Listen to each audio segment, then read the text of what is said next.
we'll go ahead and get this started. But Yep. Good morning, everybody. My name's Andrea. Excited to be on here filling in for the official coach with Coach Myra. So excited to be on here with you guys. But today we are talking about attitude.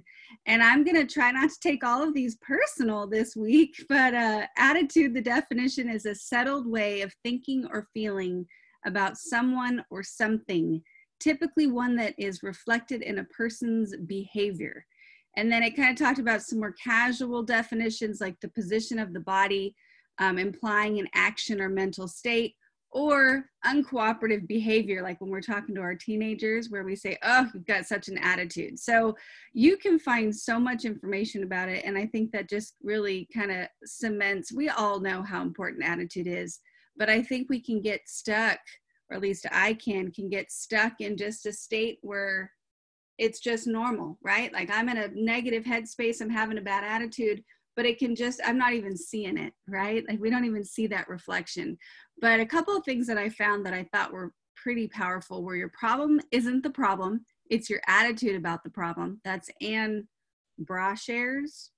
And then attitude is a little thing that makes a big difference, Winston Churchill. And for success, attitude is equally as important as ability with Walter Scott. And our attitude can color our entire world. Our interactions with other people, our relationships with people, our success in business. Like I think it just colors everything. But the positive is we get to pick the color of our glasses.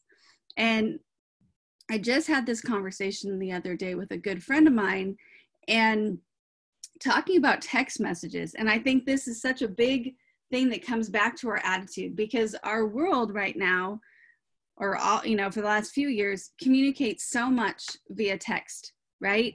Where there's so much in writing, where our attitude is actually what we're reflecting on that text message, right? Have you ever seen this? Where, like, if Myra was to text me and say, what's going on? I can hear it in Myra's voice, but really it's my reflection, right? Like, what's going on? Like, can you hear Myra? I can totally hear it. But that's in between my ears, right? She might be saying, what is going on, right? But I'm reflecting it. I'm projecting it based on my attitude. And I think that, you know, when you're going through your day, just a little thing to think about is when we're reading our text messages, when we're reading written correspondence, check your attitude first, because sometimes we can read something and we can go, oh, they're coming at me or, you know, whatever. But really, that's right here. It's not with them, right? So I just thought that was interesting that I just had that conversation the other day. And then how can we improve it, right? Every day, we're just trying to find a little way, like that 1% that we can improve ourselves. And this could be a big one for me this week. So I thought this was really timely. But first of all, surround yourself with positive people. And I think about this Zoom that you and, you know, Coach Myra and Coach Palmer that you've put together every day. I'll admit some days I'm kicking and screaming on here because I don't want to be up and I'm like, oh, it's so early. But I'll tell you, it starts my day. It starts my attitude off in the right way because of all of these positive people that you guys are speaking and you're feeding to us all this positivity, all this great attitude. And then this group, this community is just so powerful. And then the next thing is fill your mind with positive input. So what are you reading? What are you watching? Like turn off mainstream media. I'm going to go on my soapbox there for a minute. But mainstream media is designed to feed us fear, give us an attitude of fear. So go find some other sources, right? Go find another way to get the information that you need to survive in this world, but try to find some other sources that aren't so designed to create an emotional response. Go plug into some, you know, books on audio, you know, get Audible on your phone or whatever it may be, uplifting, you know, worship music, whatever it may be, but get some positive input and watch how your attitude benefits from it. And then, but with this, the flip side is don't rely on outside sources of positivity, right? So if your attitude is off, if you're feeling like you're just in a bad place, well, go figure out what you need to do for you, right? For me, I know if I can get out and move my body, a lot of times that can flip my mindset, right? If I can just calm myself down, I can push away any of the negativity and get myself back on track.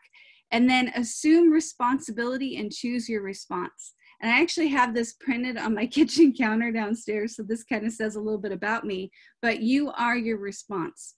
So I know if my kids are driving me bonkers and I lose my cool, that's me. That's not them. That was all on me. I give them a little blame, but the response is definitely mine. So just assume that responsibility that even if this world might be a little bit negative or scary or whatever, I get to pick my attitude and I am responsible for it moving forward. And then decide your reaction to known problems ahead of time. So for example, you're going into a work meeting, you know that there's going to be some sort of, conflict over scheduling. I don't know. Figure out how you're going to address it before you walk in the door so that you can practice and you can get yourself in check before you handle it. So that's attitude. I'm going to work on mine today. Thank you so much, Coach Myra, for having me on here. And it's all yours. Okay, that was great, Andrea. I appreciate it. Very good. And again, I want to thank John and Lauren for sending the word. It's really, and attitude, I think we could talk about attitude every single day of our lives because it's tough. I mean, 24 hours in a day, it's tough to keep that attitude where we need to keep it. But did you know that your attitude, not your aptitude, determines your altitude? This is from one of my all-time favorite guys, Zig Ziglar. He's he's an old school man, God rest his soul, but he, unbelievable guy as far as if you want some motivation, Google him, Zig Ziglar, and you will find some positivity each and every day. But, the power of a positive attitude it's really Herculean. I mean, it's a fact that attitude is a better prediction of success than IQ, a GPA, a grade point average, and any other factor that you can think of. Did you know that negative people make less money? There was a long time study done. You need to listen to this now. A long time study done with 1,500 people.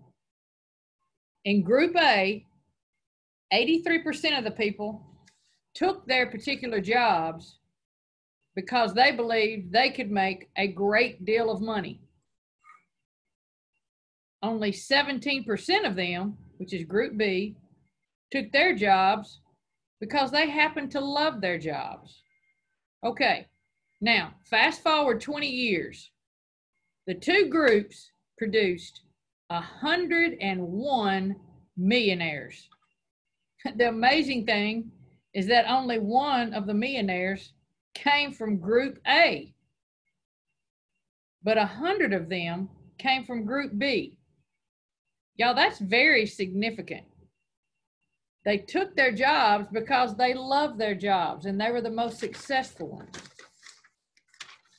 So what's even more amazing is that over 70% of those millionaires never went to college. Over 70% of those who became CEOs graduated in the bottom half of their class. This is a true example that it was their attitude more than aptitude that determined their altitude. So what's your choice of attitude? Our attitude is totally changeable and controllable. So I have a question. Are you a model of a positive attitude? We also have to look for positive role models, which you guys are. But are you a positive person? Now I'm going to tell you a little story, and it's powerful because I know y'all are going to relate to this 100%. How many of us have gone through a toll bridge? Some of you hundreds of thousands of times. Okay, when you go to that toll bridge and you pull up, man or woman, most of the time, you throw your money in that little thing, you might get some change back, but most of the time you've got the correct change and that arm goes up and you go on. No communication whatsoever. But this man told a story of, it was somewhere in California, Andrea, and he told this story that as he's approaching this booth, all kinds of loud music is going on. He said he thought it was a Michael Jackson concert going on in the toll booth. And he gets up there and the guy is dancing and just having the time of his life. And he looks at him and he says, man, what is going on with you? Well, about the time he was fixing to have a conversation with him, of course, you know what happened in the back. Somebody's blowing their horn, go, go, go. So he made his mind up. He's going to come back and find this guy at this toll bridge. So he came back about a month later and he connected with this guy.